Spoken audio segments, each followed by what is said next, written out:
Hey, good evening, everybody. Hey, what's going on? I hope everybody's doing well. It's been a long time no hear from this side of the channel. I've been so focused on the Freedom Fighters channel, putting out the gospel of Jesus Christ. So definitely go check out the material that's been on this so far. I've been working very hard on that. Got more material to come. So I'm over here back with the RBC channel. New year, starting off. I know I'm a little late with it. Just finished my school work. Now I have a master's degree now, so I finished everything with that. So now I'm back on to putting video and content for y'all guys, and hope you get a chance to check out what I've already done and continue to stay with me as I continue to challenge minds, perspectives of what we got going on in our country today. For those who are new, as always, thank you for tuning in to Rebuilding Community Trust. The site is dedicated for those that that we're dealing with community issues and dealing with stuff that's got going on in our communities. Always challenging people's perspectives on law enforcement or politics or just laws and legislation. So for those who've been tuning in, as always, thank you for tuning in and sharing the videos, the content, and pushing it forward. And just please continue to share. Let's continue to grow the channel. Let's continue to educate ourselves. The goal of this channel is to empower you to read, to study, to look up, to research. That's one of the things that I stand on is research and talking about the stuff that plague our communities and making us better. So a couple interesting topics today. I'm going to talk about the First Amendment. I'm not going to read it out in detail. I'm going to probably post some stuff on the page, but I want to kind of challenge our perspectives on the First Amendment, especially as in tune with everything's been going on with censorship. Dealing with the election, dealing with the politicians and a lot of our social media websites. I got some interesting articles that I've been reading, and I've been talking to people about this topic, and I got a lot of feedback before I even started this concept of the video. So I want to kind of share some of these things, spread the word a little bit, just challenge perspectives, and ask a few questions, and just, feel free to type in the comments. Feel free to share. Feel free to, put your opinions and what your perspectives are about our First Amendment right, freedom of speech, freedom of press, and being able to express ourselves as delegated to us through the Constitution. So then talk about also, we did a video call 2 weeks ago, me and some college friends, some scholars, and those who've been studying African American history, African American issues in the country and in our neighborhoods and our communities. And we had a lot of interesting topics, and I'm going to share some of the points. I didn't get a chance to do the technical difficulties. I couldn't save the actual call itself. I did try to do some stuff with different websites and Facebook Messenger and some stuff, and it just didn't work out. We're planning to do this again, so when I do it again, we're going to try a different method, and hopefully we can record a lot of the information so y'all can actually watch it. But I'm going to highlight in the first video, we talked about some key points. I have some perspectives that I want to put out. Again, this is opinion. This is stuff that I've seen, stuff from my experiences and expertise and education that I've received over the years that I've been reading, and just some points of things that we can do from an African American perspective to better our communities. What are some things we can do to, start moving in that direction? Not so much really depending on the government. I know we need the government to assist. I know we have different opinions. I had a couple of guys on the call that kind of relies on the government a little bit, far as putting the responsibility, I would say, put the responsibility on the government to help African Americans come up, reparations, education opportunities, money wise, monetary, reparations, stuff like that. So I'm going to talk about that a little bit and just share some ideas and some thoughts. And again, with the First Amendment, it's an article dealing with social media. So I'm kind of taking my time on some things I want to just kind of, touch on. And the freedom of speech is being able to say what we want. Is our constitutional right to able to express our emotions, our feelings, our thoughts, our expertise to the country and for the audience, our fellow citizens in this country to have a right to entertain what we want to say. But as we know, we've seen it throughout the news. We have censorship. We have YouTube, social media, Instagram, Facebook. You got, Snapchat. You have, it used to be Parler. You had Patreon. You have a lot of different media sites, LinkedIn. There's a Twitter. All right. So there's many platforms we have we can express ourselves on. Right. So, the first question is does the Constitution, does the First Amendment cover that? Right. Do we feel like that when Twitter censors our tweets, right? Or if YouTube made, I guess a lot of people get banned from Instagram for 10 days or Facebook for 10 days. Do we feel like that's covered by the Constitution? So, some perspectives I receive from people that private companies, private, platforms, they have a right to censor if it's something obtaining to discredit for their platform. If you go say racist things, or you say hate speech, or do you say, things that's not within a certain guidelines, you're going to get your videos taken down, and you're going to be censored, and you're going to be banned to for a certain period of time. So it's just some things that I talked to certain individuals about this freedom of speech, and one of the things that that they said was, if someone posts something, for example, if you say it's a pedophilia, or somebody posts something about pedophilia, or if they have a concept or an idea, they post on Facebook a conspiracy theory, they post on Facebook or any of the platforms, right? And it becomes viral, or people start following into it. You got TikTok. That's another one. This is real big, and it's a lot of followers. People just have creative ideas or just things that they want to share, and it gains attention. And it causes, in a sense of a conspiracy theory, for example, if it gets attention, then it causes government intervention, or it may cause someone to get caught on to, maybe doing some physical harm or discredit.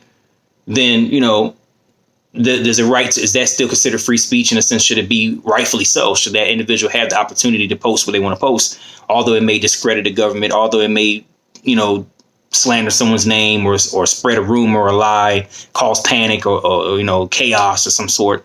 There's plenty of examples of that throughout history. Is freedom of speech, should it be a clause? Should it be rewritten? That's the first question I've asked people, due to the fact that if a private corporation bans something that I put out, or just saying something that's been put out, and it's my right to say it, why should they go against an amendment? And we know the amendments, if you don't know, this is for government to intervene, right? It's not so much, it's not so much a clause on private, corporations, platforms, Facebook, social media, or Instagram. But I'm just naming those two because they just come to my mind, but there's many others. So I just don't want to single those two out. But, you got these social media conglomerates, and they can just ban anytime. So that kind of hinders the First Amendment in that sense. But you got to understand the times. The Constitution was written, 1700s, right? And you got to think of, during those times, you didn't have social media. You had papers, you had news media, you didn't have radios and TVs then. So as times got, as we move through our times and stuff is becoming more technical, does the Constitution still apply? Should it be looked at again? Should it be revised? So those are some of the questions I've been asking people. And some people say it should, and some people say it shouldn't. Whether it just should be a clause stating that, if you're defaming someone or you're doing something to overthrow the government, would that, cause government intervention, in which in some cases the government has stepped in and banned, certain posts or got onto the, those private pressure on those corporations and saying, hey, Facebook, Instagram, Snapchat, Twitter, I need you to cut this person out. I need you to ban this account. I need you to shut this account down. And we all know about President Trump, what happened with that, or former President Trump.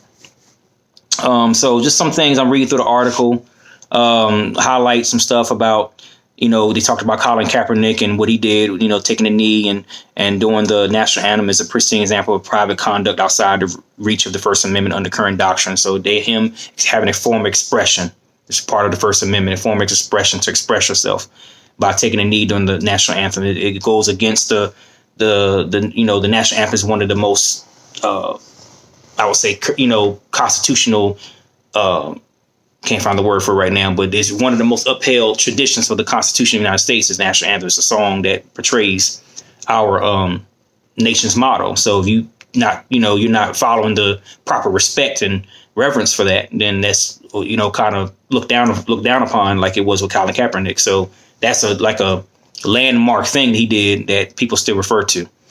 So it's just certain ideas when it comes to First Amendment, the freedom of speech, and dealing with different kinds of things of that nature that causes, people to question, should we have this or not, or should we revise it? Freedom of expression.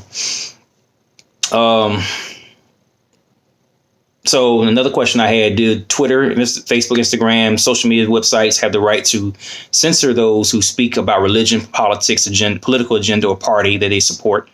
I know from my personal experience, I had a couple of videos banned. I couldn't post stuff that I was saying. And it was like, it would freeze or it would shut down. And not always so much somebody taking your stuff, but it could be technical issues. It could have been that. But sometimes, stuff wouldn't post, or I wasn't able to get comments, or it's just been some type of error. And then some videos where I didn't have, if I was talking about something else, it might have been a smooth sailing, situation.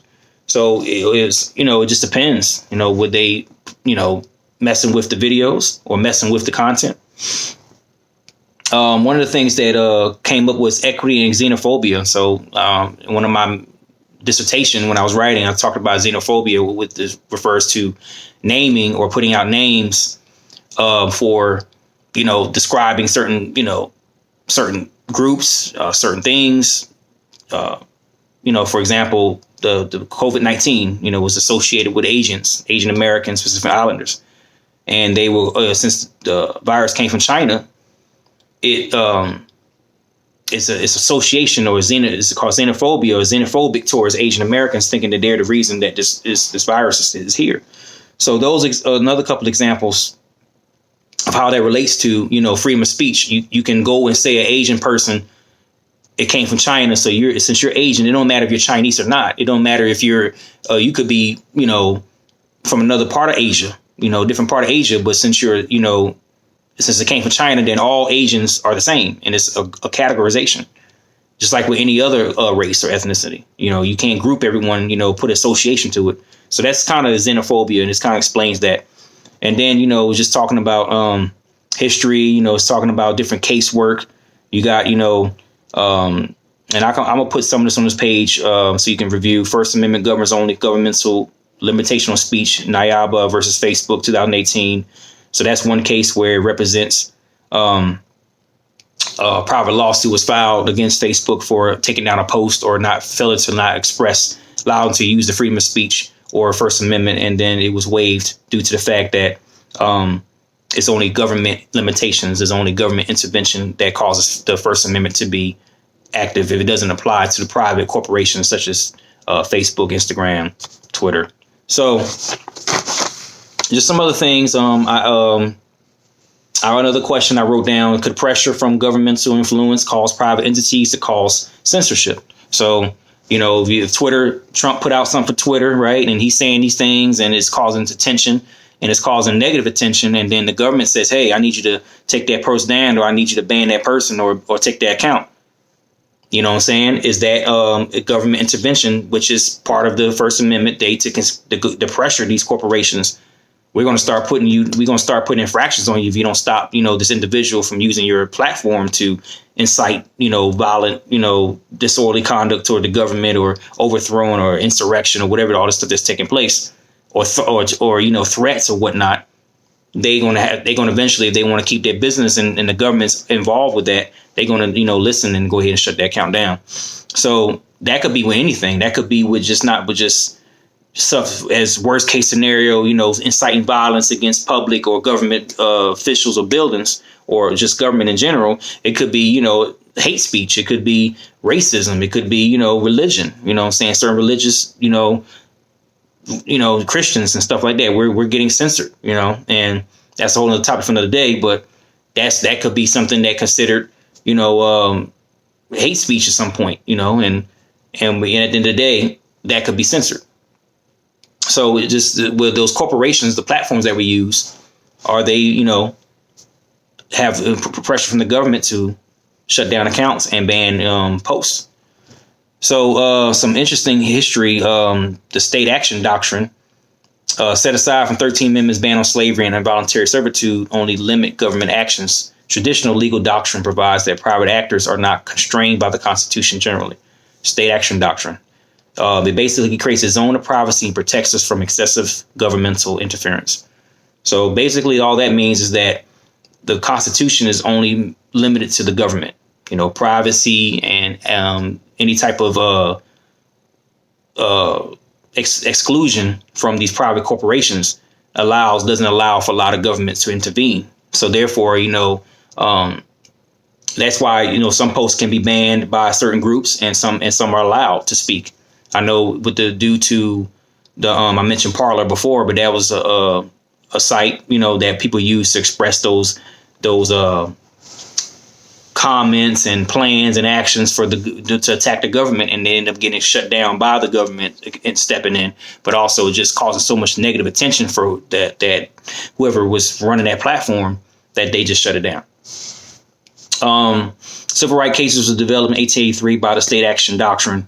One example the article gives, and I'll post the article's name and everything on the page. Basically, African-American plaintiffs from their privately owned facilities open to the public, such as movie theaters, inns, amusement parks, and trains, on the basis of race. And the plaintiffs contended that such exclusion violated the Equal Protection Clause of the 14th Amendment. The U.S. Supreme Court responded differently and said the state action of a particular character that is prohibited, individual invasion of individual right is not subject matter of the amendment.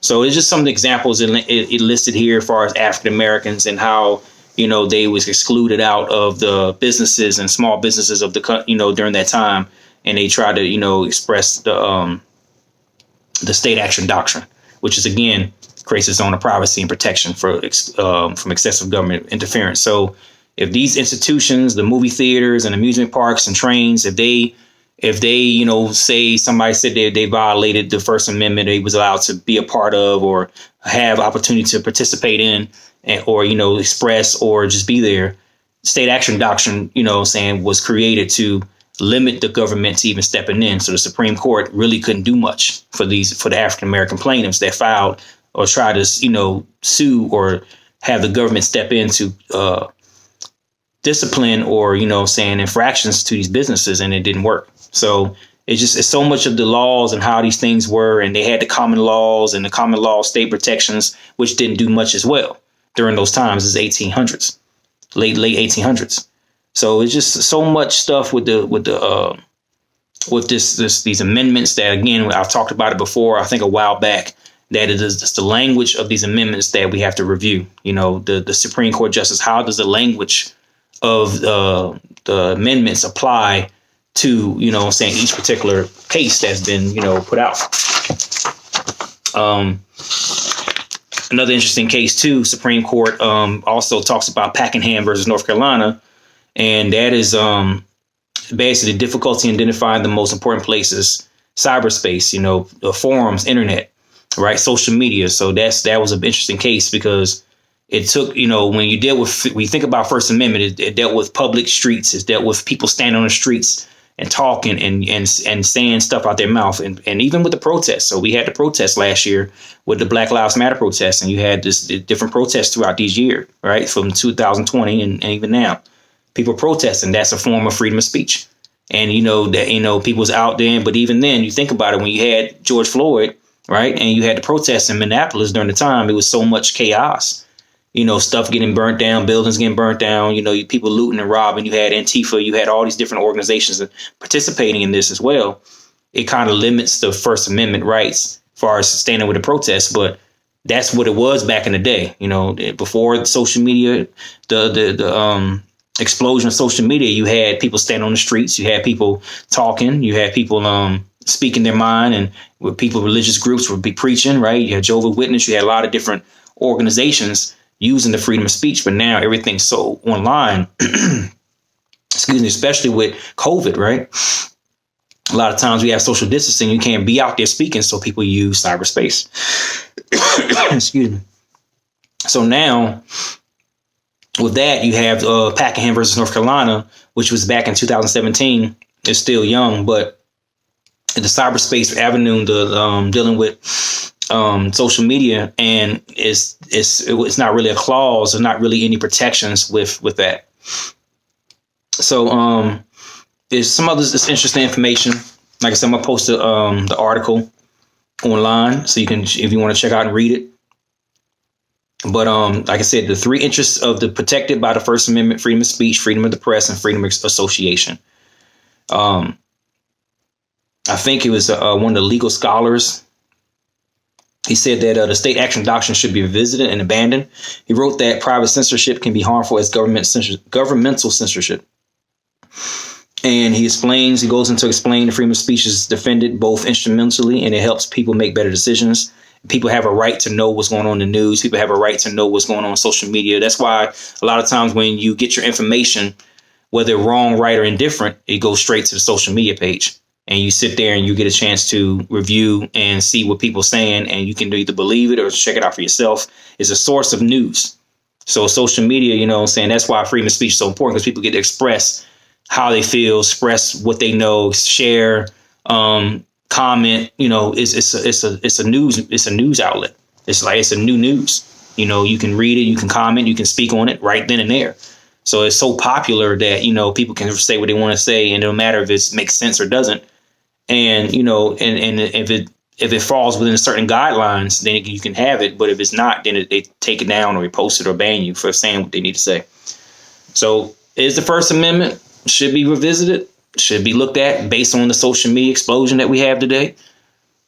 I don't know. I want to hear your comments on that. I think it should. I think it should be. I think it should be looked at. I mean, I don't so much say a clause to kind of limit our freedom of speech. I believe in amendments. I believe in our constitutional rights. But I think we should revisit how social media and corporations, should they have limits? You know, if there's their platform, they should be able to get as much business as they want. But do they need to have limits in place to block certain things? Should they not have limits? I think it's fine the way it is personally. I mean, I think people should express what they want to express. The only caveat I agree with the individual I was talking to me earlier was that if someone posts something that's incorrect or posts something that incites emotion, pedophilia, child porn, you know, you got to deal with the Second Amendment, gun rights. You know, a lot of people are emotional about that. People post stuff about science or stuff that's incorrect or inaccurate or sounds stupid. You're going to get a lot of comments, right? They post anything about LGBTQ, even with stuff we're dealing with religion, major emotional trigger conversations or stuff that just people really get excited about. Depending on what is said and if it causes harm, you know, if you post something about a child molester, right, and you put his picture on there and say he's a child molester, this is an example, and someone tracked this guy down or girl down and shoots and kill him, and come to find out it wasn't even accurate, then be like, all right, you know, we shouldn't allow stuff like that. So that's my only concern about with social media. People post pictures and you got, you know, people spiteful and hateful, right, in their hearts. They go post stuff that's incorrect and they make stuff up and Photoshop and do all this type of stuff. They post, you know, sexual assault stuff on there, you know, if somebody, you know, sleep with a girl and they post pictures of her or him. It's just all types of stuff with social media. So that's my only concern. It's like, how do we protect, you know, how do we be able to protect people from stuff like that? So besides that, I mean, people should be able to post, they have expressed themselves, associate themselves. I mean, according to the Constitution of the United States of America, which is freedom of speech, freedom of association, and freedom of the press. So that's my take on it. Like I said, please leave your comments. There's some other stuff that I might talk about and post later, as far as, you know, the First Amendment, but that's kind of a gist of challenge for me on that. I think that, you know, again, you know, we just got to be mindful what we post, you know, respect others and, you know, be, you know, kind of have some, if you're posting something that's emotional and your feelings based, you know, when it comes to maybe you had a bad day or you might have ran into someone that you didn't like, or it could be any scenario. Got to just kind of, you know, some things you shouldn't post online, you know, and that's just my opinion on it. So again, leave your comments, you know, if you want to comment on that, you know, with the First Amendment, what do you think? And we'll go back and forth from there. So real quick, I'm kind of going to talk about the video that we posted. So we talked about the Black Agenda. I'm going to post a photo of it, but like I said, I wasn't able to save a lot of the call because of the technical difficulties. So some of the talking points, we talked about reparations. Should reparations be monetary, educational? Should it be, you know, through trade, through vocational training?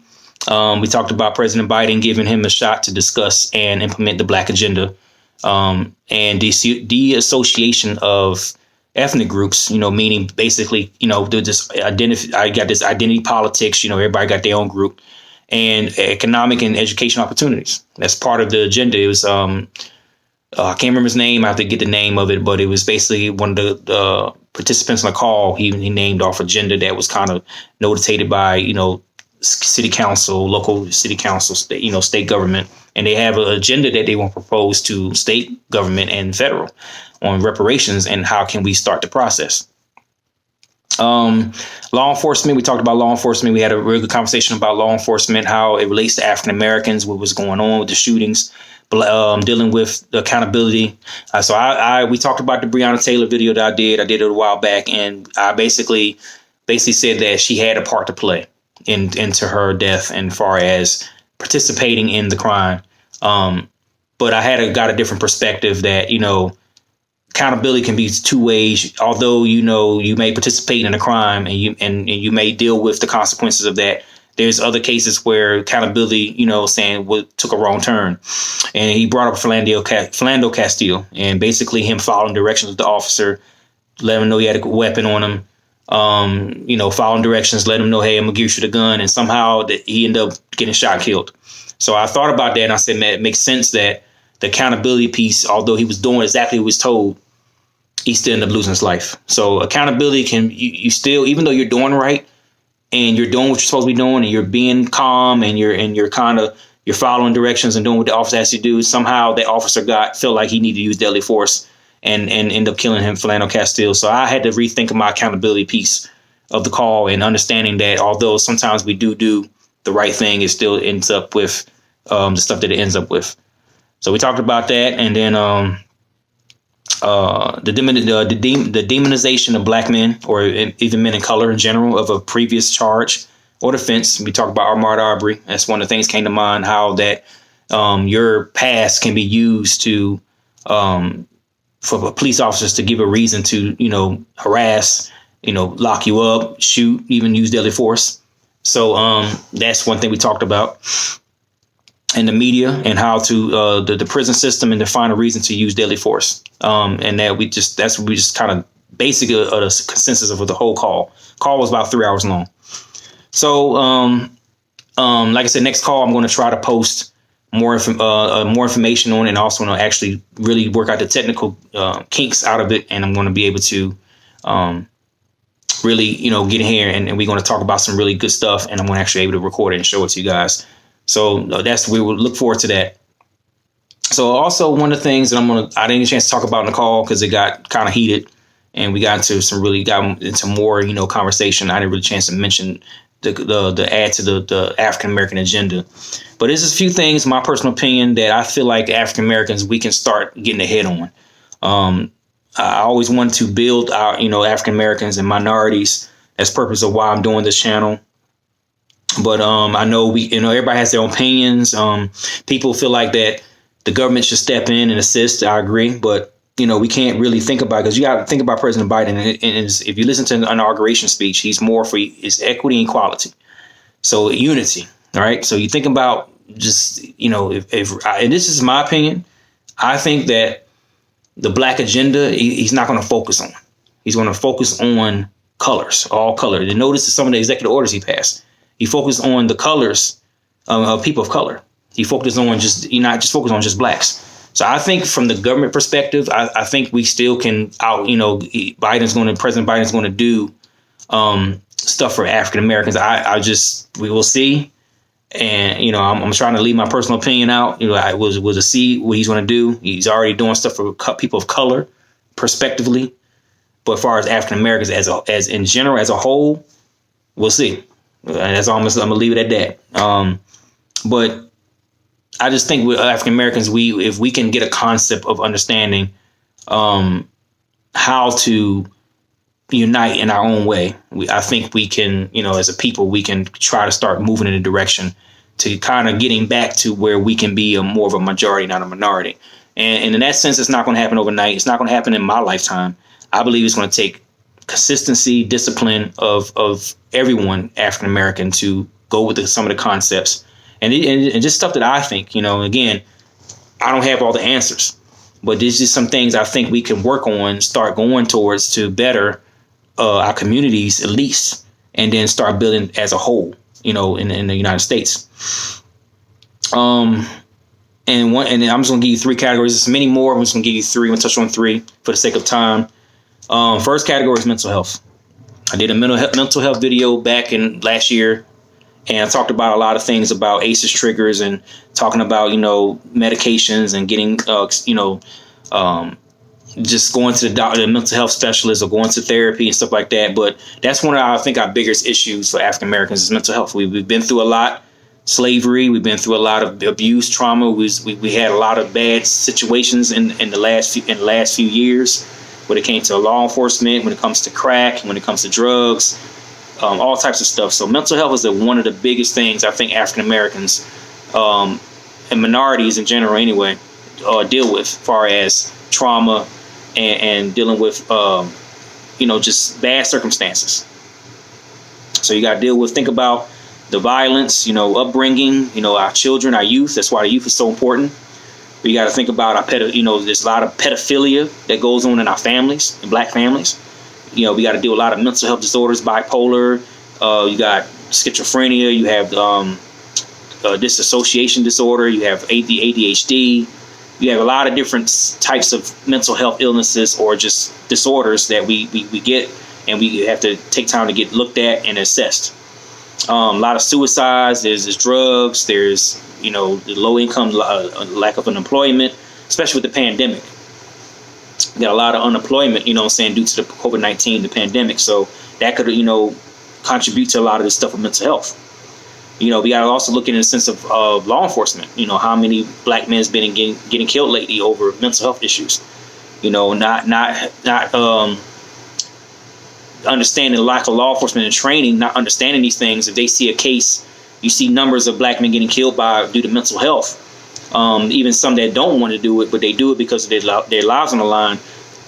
I think law enforcement officials should start looking at training, and if not so much training of the law enforcement officer, but just giving awareness, giving a course on mental health, and understanding how to maybe bring a psychologist or bring a psychologist to help them understand how to deal with mental health mental health, offenders or those who law enforcement deals with.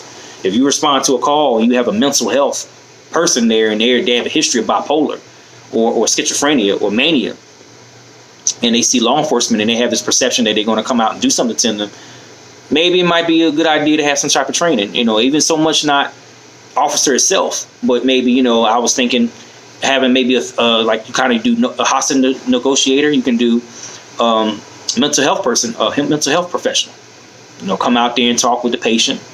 I call him patient, but talk with the person that the cops are taking in, and just be able to communicate with them and just see what they can do to maybe help with the situation. Maybe they can say, hey, they may need to, take a few minutes. They may need, to have a little intervention before they, take them in. But a lot of times we respond to a call. We don't, officers respond to a call.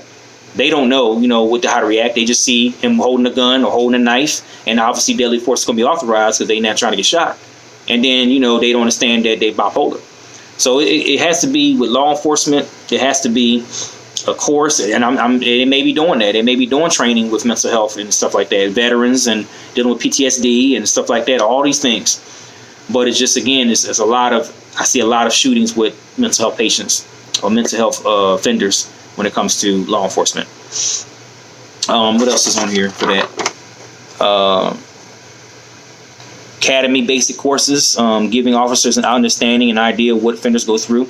Rehabilitation programs, community intervention of African Americans, rehab, and like, again, training and being able to, and also for the black, our communities, getting the help we need, going to therapy, going to mental health, having resources available, going to get yourself diagnosed if needed, getting the medication you need, getting the constant intervention tools and tactics. So when you're dealing with situations where you may have triggers, you'll be able to respond, and having that support there, whether it's a family member, a friend, or whether it's just the mental health professional, they can support and help those patients get the help they need. So when something happens, they may have to be triggered, a violent trigger or a trigger, they can hopefully have a way out and lessen the cost for law enforcement to get involved and using deadly force.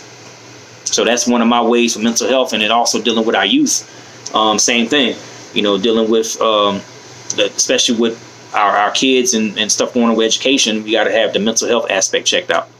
So that's one of my biggest takes on mental health is that.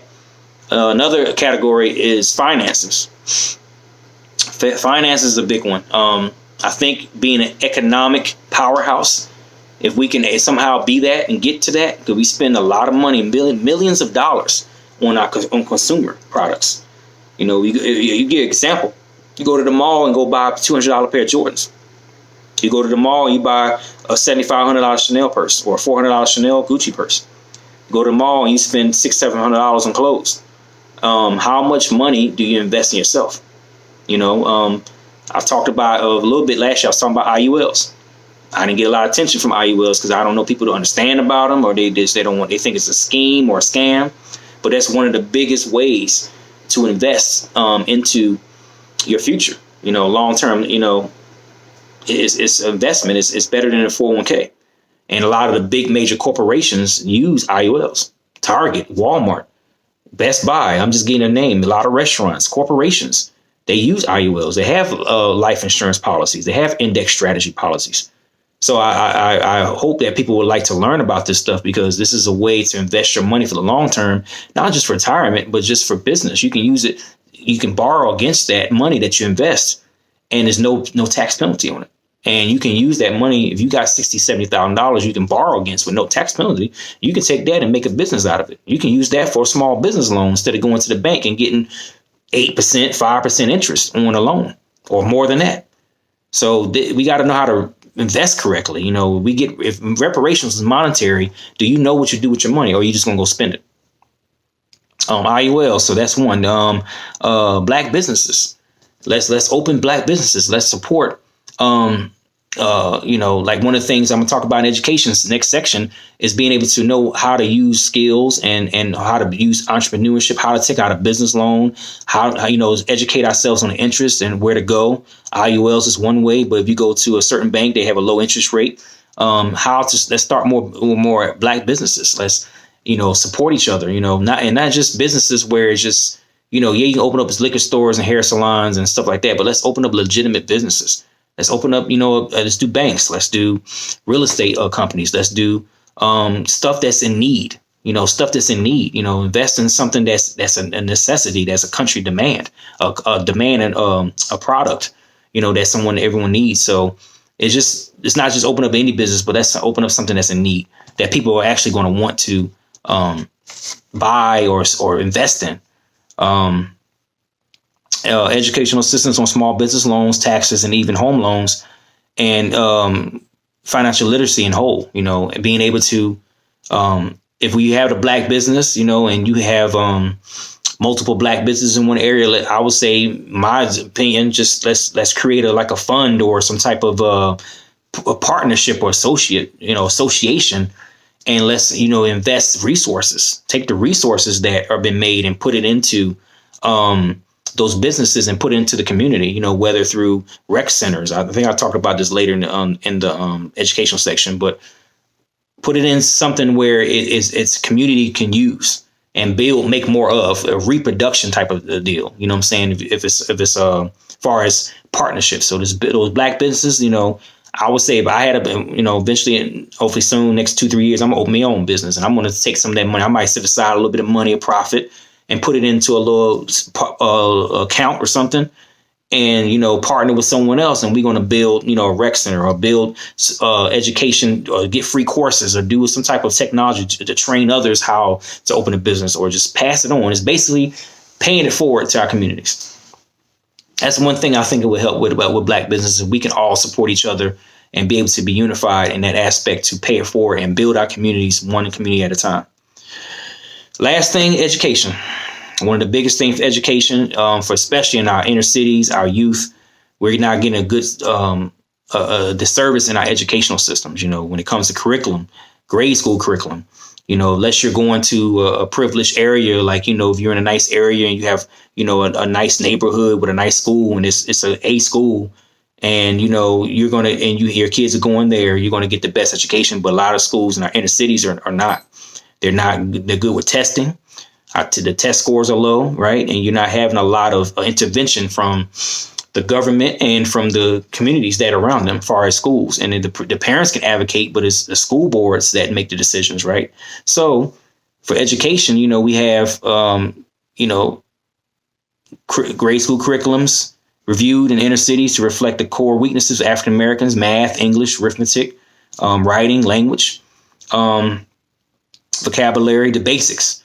And then we got to look at our African American histories. This is Black History Month, so definitely going to be doing more history-based stuff on the page. But just understanding African American history, I know at some point they were trying to take it out of schools, but it needs to be in schools, and it needs to be. I think it should be taught at every grade level. I think it should be taught for every grade level of African American history course, and it'd be broken up in different sections and progressive in a sense, but talk about African American psychology. I've taken that in college. Like, just break it up. Let's talk about different things of African American history. Talk about, not just, just Martin Luther King and MLK and all that stuff, but let's talk about different aspects of African American history. African American when it relates to social economics, African American when it relates to the criminal justice system, African Americans when it dealt with, just maybe medical, I don't know. I'm just coming off some stuff, but let's invest more. Schools should have more African American, studies and history in general. All right. And also it should be, flexibility where it includes gardening, engineering, and investing, and anything we're dealing with economics. Right. So it should be, civics, government, knowing about the government, learn how the government works. If we have better understanding about how to vote and know our state and local and federal governments, right. Knowing the legislative branch, the executive branch, learning these things and being able to, express it to our youth, they can have a better understanding how to vote. They know who their congressmen, senators are, and they can, get involved in the far as the process of the government. So it's good to know civics. I know I don't know if a lot of people are teaching that in schools now. Talked about entrepreneurship, trade school, and vocational employments, opportunities. Is college isn't for everyone, right? We all, at least when I was going to college, it always expressed go to college, but it's not for everyone. Everybody has different talents, different abilities, different ambitions. So I think that people should have more opportunities for trade school, vocations. Some people like to go to the military, and you can definitely get a trade out of that, because a lot of jobs you can relate to the civilian sector. But just create more opportunities for vocation and trade, because people can not only work a job, but they can start businesses. I know, truck driving, you can start your own truck driving business. There's heat and plumbing. You have electrician. You have, many trades. I don't know all of them, but there's a lot of trades you can learn that can be beneficial and start businesses and create entrepreneur services for the community. So let's just not just talk about college, but let's talk about trades and vocation. And again, small businesses and learning about how that process works, learning how to loan, what type of business, how do you manage your business management, right? Business administration, how to successfully run a corporation. How do you take a small corporation and change it to a large corporation? Learning that business acumen, getting that stuff to professionalism down. So this is stuff should be taught in the high schools, should be taught for African American kids and kids in general. And just investing that money and how to invest correctly. We got cryptocurrency, we got stocks, we got, G fund, that, we got all types of different mutual funds and Roths and IRAs, IULs. Let's in high schools and curriculum, and even as adults, we should know the basics. And then if you want to expand on that, you can. Is I think it's Thomas Sowell. He talks about economics. I don't know if you would like listening to him. He's a source that talks about how the money works and how the economics play into the community. So I just think these are some things I came up with. It's a lot more. We can talk about the criminal justice system.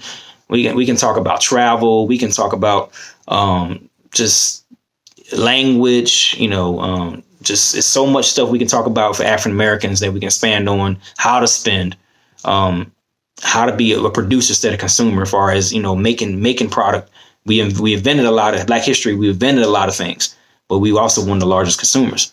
So it's just so much stuff we can talk about, but that's just some things that I put out. Again, always share your comments. You can add to it. You can, anything you want to say or comment on what I said, by all means, because this is a platform for people to express themselves and bettering our communities. That's ultimately what I'm trying to do at the end of the day. So that's all I have. Again, I know it's been a fairly long time. I've been posting stuff. I'm gonna try to post more stuff. Again, we got Freedom Fighters channel, so that channel's of preaching the gospel of Jesus Christ. And I'm gonna do the next call. I think the next video is gonna be the call that I was telling about on my post, and we're gonna try to do that soon. But I hope all is well. Thank you for tuning in. And maybe this video is a little lengthy, but I think it's well worth it for the time I've been gone on from this side of the channel. Please share. Please add any comments if you have anything you want to say. And thank you as always, and be blessed. Take care.